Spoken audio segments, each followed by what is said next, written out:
नमस्कार विद्यार्थियों। आज हम कोशिकीय चक्र तथा उसके नियमन के बारे में विस्तार से अध्ययन करेंगे।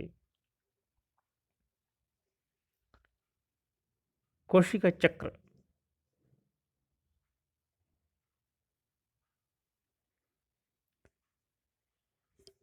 कोशिका चक्र से हमारा तात्पर्य है कि एक कोशिका से नई कोशिकाएं किस प्रकार से उत्पन्न होती है, अर्थात हम ऐसे कहें कि घटनाओं का ऐसा अनुक्रम या सीक्वेंस जिसमें कोशिका अपने जीनोम का द्विगुणन एवं अन्य घटकों का संश्लेषण करती है और इसके बाद में वो विभाजित होकर के दो नई संतति कोशिकाओं का निर्माण करती है। इस पूर्ण प्रक्रम को, जिसके अंतर्गत एक कोशिका दो पुत्री कोशिकाओं में विभाजित हो जाती है, इसे हम कोशिका चक्र कहते हैं। यह कोशिका चक्र एक सतत प्रक्रिया है जिसमें डीएनए का संश्लेषण कोशिका चक्र की किसी एक विशिष्ट अवस्था, जिसे हम एस फेज कहते हैं, के अंतर्गत होता है। और ये कोशिका चक्र की सभी अवस्थाएं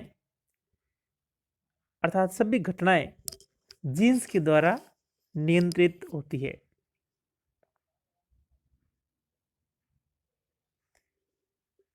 कोशिका विभाजन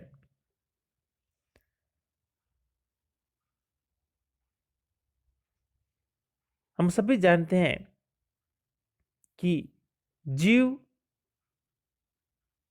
जिसे हम बहुकोशिकीय जीवों की बात करते हैं, तो उनके जीवन की शुरुआत एक कोशिकीय अवस्था अर्थात युग्मनज से होती है और वह युग्मनज बारंबार विभाजित होकर के एक पूर्ण बहुकोशिकीय जीव का निर्माण करता है। तो इस प्रकार से जब वो बार बार एक कोशिकीय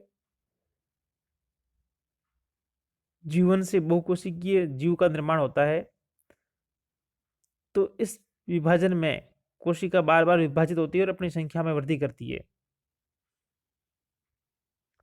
इस प्रकार के विभाजन को हम समसूत्री विभाजन कहते हैं। जब कोशिका अपना समान गुणसूत्रों युक्त अन्य कोशिकाओं का निर्माण करती है, तो इसको हम समसूत्री विभाजन कहते हैं। लेकिन जीवों के अंदर हम देखते हैं कि लैंगिक जनन के समय युग्मकों का निर्माण होता है। युग्मकों के अंदर गुणसूत्रों की संख्या अगुणित अर्थात कायिक कोशिकाओं की तुलना में उनमें गुणसूत्र अधिक होते हैं। तो जब इस तरह से कोशिका विभाजित होकर के युग्मकों का निर्माण करती है, जिसमें गुणसूत्रों की संख्या मात्र कोशिकाओं से अधिक होती है, तो इस प्रकार के विभाजन को हम अर्धसूत्री विभाजन कहते हैं। तो हमें जीवों के अंदर दो प्रकार का कोशिका विभाजन देखने को मिलता है। एक होता है समसूत्री विभाजन, जिसके अंतर्गत जो गुणसूत्र होते हैं वो समान संख्या में आगे से आगे पुत्री कोशिकाओं में बढ़े रहते हैं। दूसरा होता है अर्धसूत्री विभाजन, जिसके अंदर जो गुणसूत्रों की संख्या संतति कोशिकाओं में अपनी मात्र कोशिकाओं से आधी हो जाती है।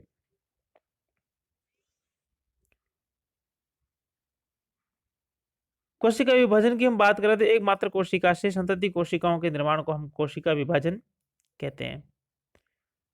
कोशिका विभाजन के कारण ही जीवों के शरीर में वृद्धि होती है।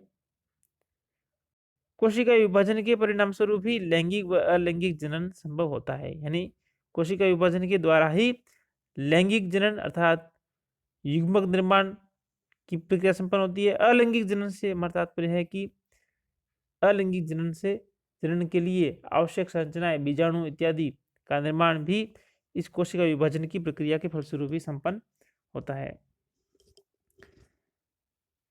कोशिका विभाजन के बारे में सबसे पहले रुडोल्फ विर्चोव ने बताया था। उन्होंने कोशिका सिद्धांत के अंतर्गत अपनी सुझाई हुई अवधारणा के अनुसार कि ओमनिस सेलुला ई सेलुला, यानी नई कोशिकाओं की उत्पत्ति पूर्ववर्ती अर्थात पूर्व स्थित कोशिकाओं से होती है। और ये जो लैटिन फ्रेज है, इसी से हमें है जो ये जानकारी मिलती है कि कोशिका का विभाजन ही कोशिकाओं की नई उत्पत्ति का आधार है। अब है कोशिका चक्र, यानी एक कोशिका के निर्माण से लेकर के पुनः उस कोशिका से नई कोशिका के निर्माण कि इस पूर्ण प्रक्रम को हम कोशिका चक्र कहते हैं। इस कोशिका चक्र के अंतर्गत हम कोशिका विभाजन की समस्त घटनाओं का चरणबद्ध ढंग से अध्ययन करते हैं।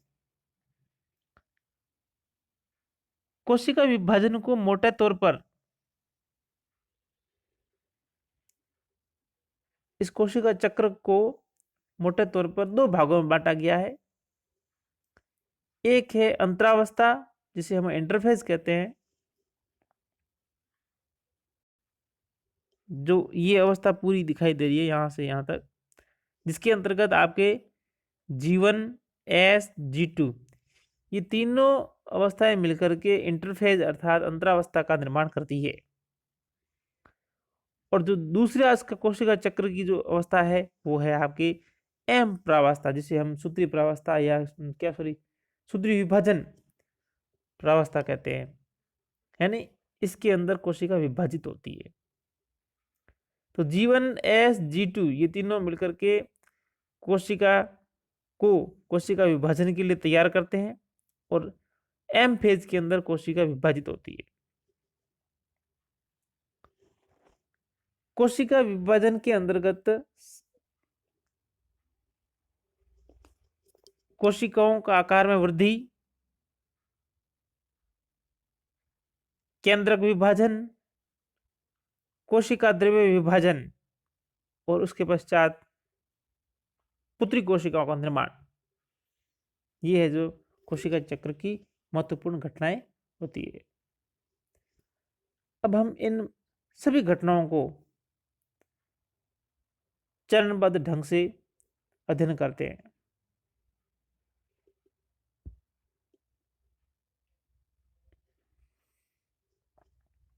कोशिका चक्र,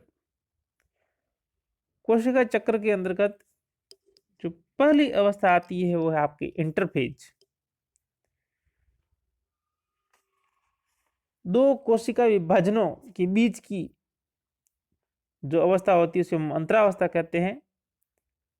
और दूसरी अवस्था होती है सूत्रीय विभाजन, यानी जब कोशिका विभाजित होती है उसको बोलते हैं सूत्रीय विभाजन। या फिर ऐसे कह सकते हैं हम कि दो सूत्रीय विभाजनों के बीच की अवस्था को अंतरावस्था कहते हैं। अब हम सबसे पहले देखते हैं कि अंतरावस्था की क्या विशिष्टता होती है। तो कोशिका चक्र का लगभग 95% जो टाइम होता है वो अंतरावस्था का होता है, जिसमें कोशिका का आकार दुगुना होता है तथा तेजी से कोशिकीय पदार्थों, जिसके अंतर्गत डीएनए को छोड़ करके सभी आवश्यक कोशिकीय पदार्थों का जो कि कोशिका विभाजन के लिए आवश्यक होते हैं का जैव संश्लेषण होता है। अंतरावस्था अर्थात इंटरफेज है, इसकी 3 उप प्रावस्थाएं होती है, जिसके अंतर्गत पहला है G1 फेज, दूसरा है S फेज और तीसरा है G2 फेज। यानी अंतरावस्था की कोशिका चक्र की 2 अवस्थाएं होगी, अंतरावस्था और सूत्री प्रावस्था। और अंतरावस्था की 3 उपअवस्थाएं G1, S और G2 फेज। तो G1, S और G2 ये तीनों मिलाकर क्या कहलाती है? इंटरफेज। अब सबसे पहले हम देखते हैं G1 फेज। G1 फेज को प्रथम वर्धन काल भी कहते हैं। जीवन से हमारा तात्पर्य है कि ग्रोथ फेज है, ये वृद्धि काल है, तो इसे प्रथम वर्धन काल भी कहते थे। इस अवस्था में उपअवस्था के अंतर्गत प्रोटीन एवं आरएनए का संश्लेषण होता है, जो कि कोशिका विभाजन के लिए आवश्यक होते हैं। और साथ ही साथ डीएनए संश्लेषण के लिए आवश्यक एंजाइम तथा नाइट्रोजन क्षारों का संश्लेषण व संग्रह भी इस अवस्था के अंतर्गत होता है।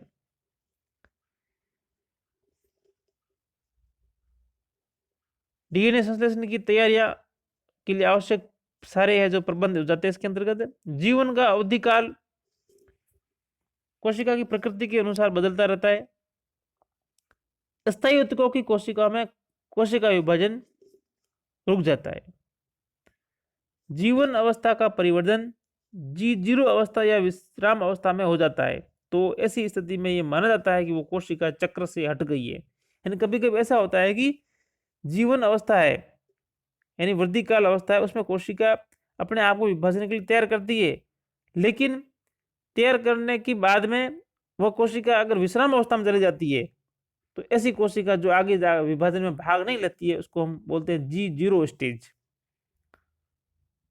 और ऐसा मान लिया जाता है कि कोशिका जब कोशिका चक्र के अंतर्गत कोशिका विभाजन से हट गई है। लेकिन अनुकूल अवस्था में हो सकता है कि कोशिका पुनः वृद्धि करके पुनः है जो G1 में प्रवेश कर वापस है जो कोशिका विभाजन के लिए आगे चलती है।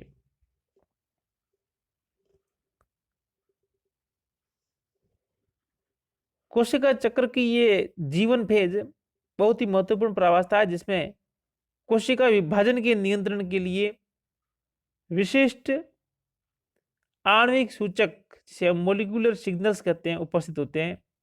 और ये मोलिकुलर सिग्नल्स ये निश्चित करते हैं कि कोशिका विभाजित होगी अथवा नहीं। अब सिंथेटिक फेज अर्थात संश्लेषण प्रावस्था। इस प्रावस्था में डीएनए का निर्माण व डीएनए की प्रतिकृति होती है। यानी जो आपका आनुवंशिक पदार्थ है, क्रोमोसोम्स, गुणसूत्र, उन गुणसूत्रों की प्रतिकृति तथा कॉपी का निर्माण होता है। कह सकते हैं कि आनुवंशिक पदार्थ है जो द्विगुणित हो जाता है, डबल हो जाता है। इस दौरान डीएनए की मात्रा दुगुनी होती है, गुणसूत्रों की संख्या गुणसूत्रों की संख्या 2n रहती है। क्या होता है कि इसमें गुणसूत्रों की संख्या तो उतनी उतनी रहती है, लेकिन गुणसूत्रों के जो क्रोमेटिड्स होती है, और क्रोमेटिड्स की संख्या जो मात्रा डबल हो जाती है। इसके बाद में आता है G2 फेज। G2 फेज के अंतर्गत आरएनए, प्रोटीन व एटीपी का संश्लेषण होता है, और कोशिका सूत्री विभाजन के लिए अपने आप को प्रिपेयर करती है।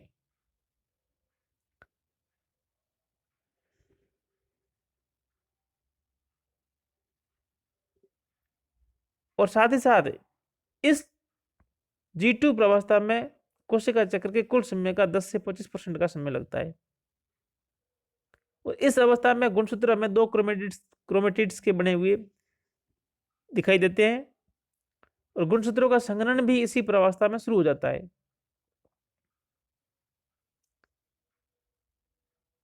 आरटी जॉनसन तथा पीएन राव के अनुसार H1 हिस्टोन प्रोटीन के फॉस्फोराइलेशन से गुणसूत्रों का संघनन होता है।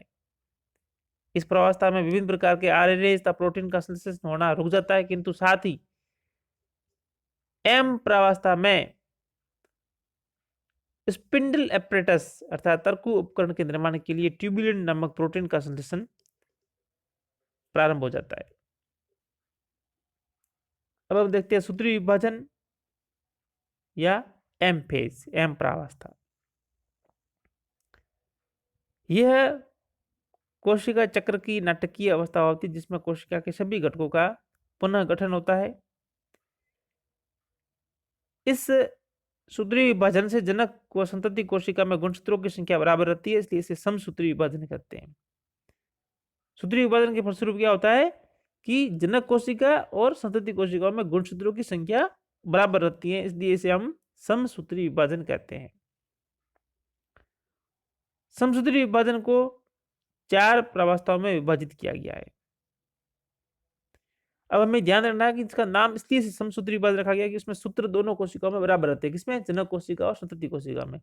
तो विभाजन किसका हुआ है?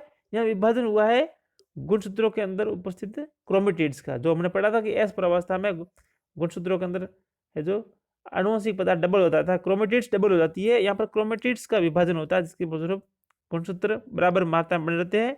सिर्फ है जो यहाँ पर क्रोमेटिड्स का विभाजन होता है।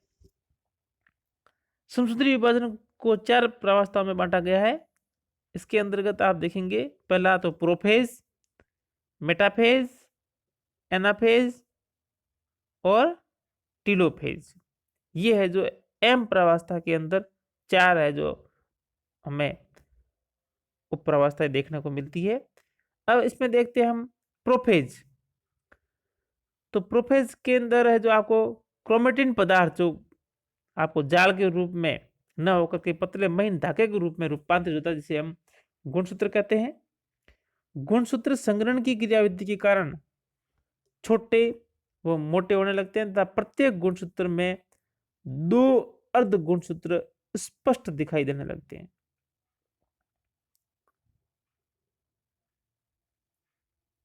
अर्ध गुणसूत्र सेंट्रोमियर से जुड़े रहते हैं।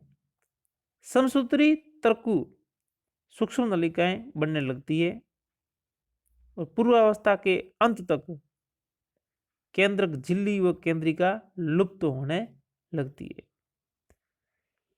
प्रोफेज पूर्ण होने पर वह कोशिका मध्यावस्था में प्रवेश करती है। मध्यावस्था के अंतर्गत सबसे जो इसकी महत्वपूर्ण विशेषता वो है कि गुणसूत्र कोशिका की मध्य रेखा पर व्यवस्थित होकर मेटाफेज प्लेट अर्थात मध्यावस्था पट्टिका का निर्माण करते हैं।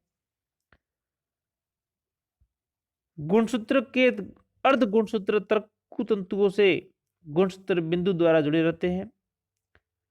गुणसूत्रों के गुणसूत्र बिंदु मध्यावस्था पट्टिका पर एवं भुजाएं ध्रुवों की ओर होने लगती है। इस अवस्था में गुणसूत्र सर्वाधिक स्पष्ट दिखाई देते हैं क्योंकि इनमें सर्वाधिक संघनन होता है। इसलिए साइटोलॉजिकल स्टडीज के पर्पज से गुणसूत्रों की स्टडी करने के लिए कोशिका विभाजन की मेटाफेज स्टेज को सबसे उपयुक्त माना जाता है। एनाफेज, इस अवस्था में अर्ध गुणसूत्र सेपरेट हो जाते हैं। गुणसूत्र विपरीत ध्रुवों की ओर गति करने लगते हैं। गुणसूत्रों के गुणसूत्र बिंदु ध्रुवों की ओर तब भुजाएं पीछे की ओर रहती है। यह सूत्री विभाजन की सबसे छोटी अवस्था होती है। नेक्स्ट है टीलोफेज या अंत्यावस्था। संतति गुणसूत्रों के समूह विपरीत ध्रुव पर पहुंच जाते हैं। तर्कु तंतु विलुप्त हो जाते हैं। प्रत्येक गुणसूत्र समूह के चारों ओर केंद्रक झिल्ली का निर्माण हो जाता है। साथ ही केंद्रिक पुनः प्रकट होने लगती है।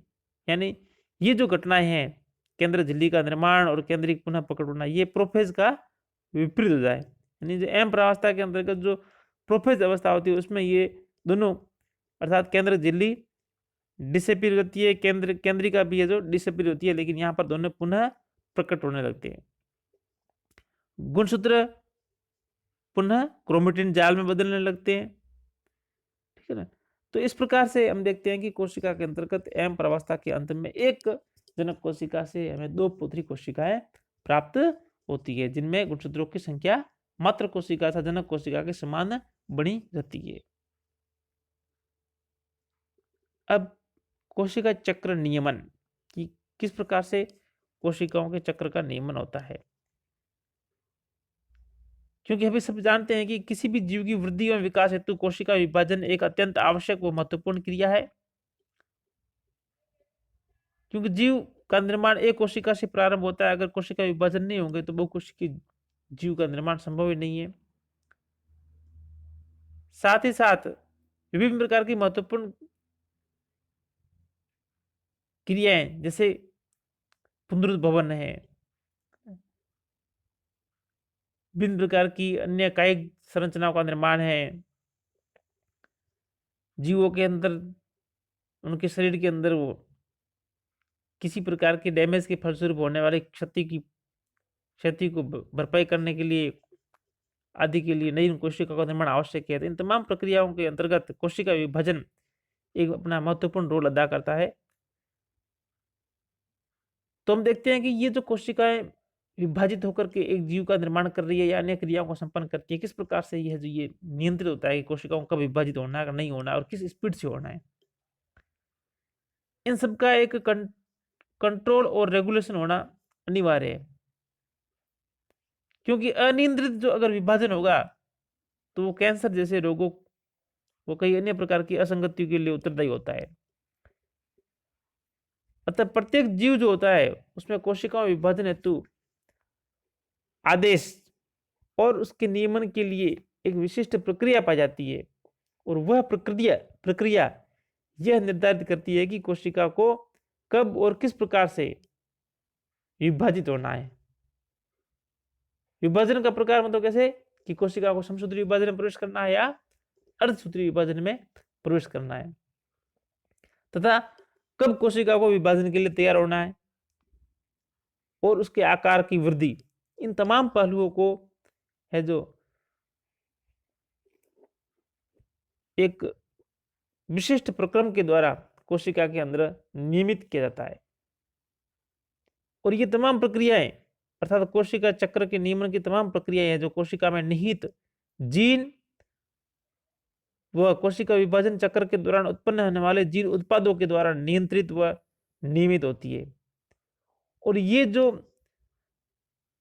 कंट्रोल पॉइंट होते हैं जिन प्रत्येक कोशिका चक्र के प्रत्येक स्टेज पर प्रत्येक अभिक्रिया को कंट्रोल करते हैं, इन्हें हम चेक पॉइंट्स अर्थात निग्रह बिंदु कहते हैं।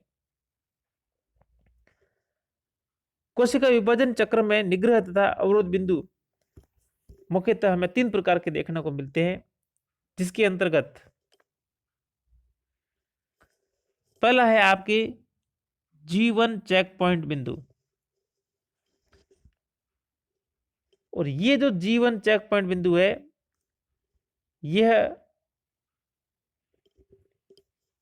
कोशिका विभाजन से पहले अपन अंतरावस्था की बात कर रहे हैं। तो अंतरावस्था के अंतर्गत जीवन फेज को ग्रोथ वृद्धि स्टेज बोलते हैं प्रथम। इसके अंदर होने वाले तमाम तैयारियां जो कि सिंथेटिक फेज एस प्रावस्था से पहले होनी चाहिए पूर्ण कर ली जाती है। अगर जीवन की तैयारियां पूर्ण नहीं होती, जैसे कोशिका के आकार में वृद्धि है ना, कोशिका विभाजन के लिए आवश्यक आरएनए, प्रोटीन, डीएनए सिंथेसिस के लिए आवश्यक एंजाइम्स इत्यादि का अगर संश्लेषण नहीं हो पाता है तो वो कोशिका ऐसा अवस्था में प्रवेश नहीं करती है, यहीं पर इसको रोक दिया जाता है। तो इसे हम बोलते हैं जीवन चेक पॉइंट बिंदु। इसके बाद में दूसरा जो इसका महत्वपूर्ण बिंदु है वो है G2 चेक पॉइंट।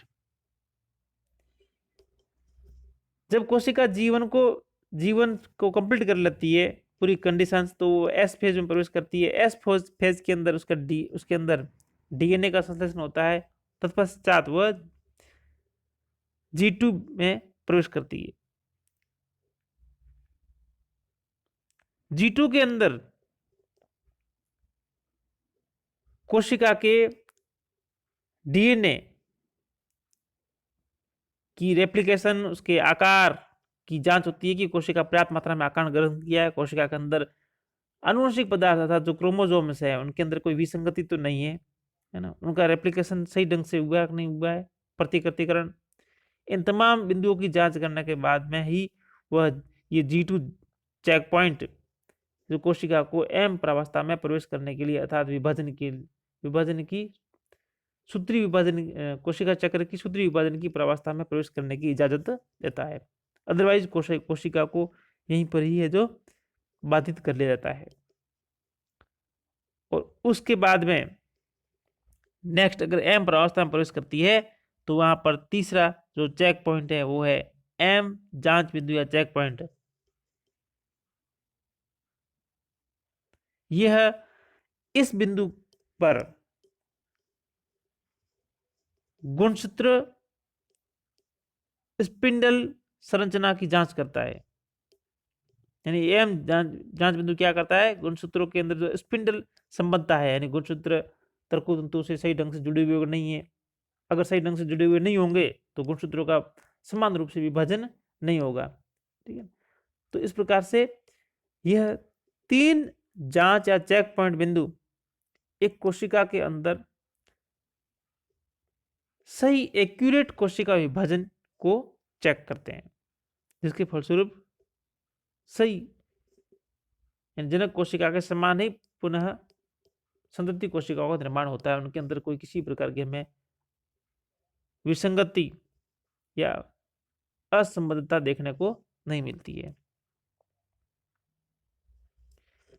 इसके अलावा हमें एक G0 स्टेज, जिसमें विश्राम स्टेज कहते हैं, देखने को मिलती है। इसके अंतर्गत क्या होता है कि जीवन स्टेज पूरी करने के पश्चात कुछ कोशिकाएं आगे के विभाजन के लिए अपने आप को तैयार नहीं करती है, और वो है जो रेस्टिंग स्टेज में चली जाती है, जिसे हम बोलते हैं प्रतिबंध बिंदु या G0 स्टेज।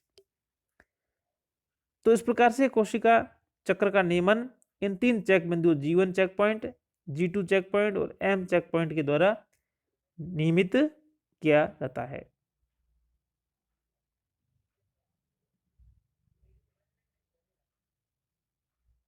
धन्यवाद।